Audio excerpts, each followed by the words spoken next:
Reggae music Fatto Ruzzini representa un ghetto. Reggae music Culture hip hop, reggae nati non-stop. Reggae music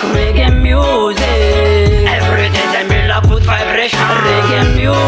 Reggae music Aken amani per Babylon. Live e fammi salta nega mila makamlam. Che io cento titi tsuni le fi fanagan. Viena narmana efa kubulla famram. Dau anna la son sistema ninaz. Le wiki fam zain che reche fa cook. Tile muzica tsara tile reggae non-stop. Road by me ruzai, pod by chimiazai. Fresa gina fufanai asanda twera safarai. Sale ruski la tandene sa jabze min. Andran le fan rusuna ne faci sfera sakin.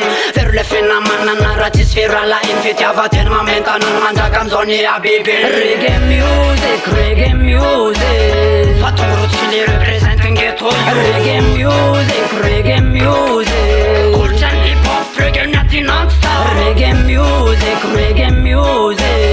Every day they make a good vibration. Reggae music Aken amani per Babylon. Razu inanta tara chane luka chane farawe in Madagascar tan raza nai mala. Mizarsi ma unego usna ve ma susi menna toki anna lunti ten mangeza ma fiti avaten. Manna bre faye fanre wani bre fitun ranna bela tanna non la lamse ja famela fantan. Bre fulla timi dali ma fiade se timgal pagaji tuze janna arvan tan raza nai mala. Salazar only love unity liberty. Pile beta one pack of you and run above me. Now that is beef nati ma am tat mafi. Reggae music again.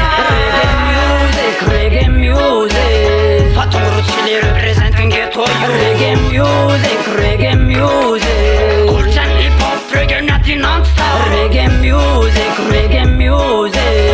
Every day they make a good vibration. Reggae music Aken amani per Babylon. Nitton tulu lavurar zava bidan lena armina chica montan. Net karazan zava bar Loran le masala magrazan bibi mata magarut. Skilti mana marva aza turanani al. Ibitunda fanza kan rezeti ambantanan. Nekis kelo avangas karbola champa alalam. Utino fanci te alal mange chama fle fantan.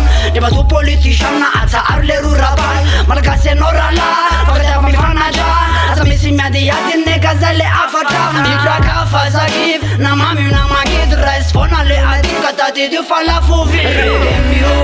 Reggae music Fatto Ruzzini representa un ghetto. Reggae music Culture hip hop, reggae nati non-stop. Reggae music Every day they make a good vibration. Reggae music Aken amani per Babylon. Ja man Maximum respekt och one legend Arja bless Lassie I Deal Records nigga.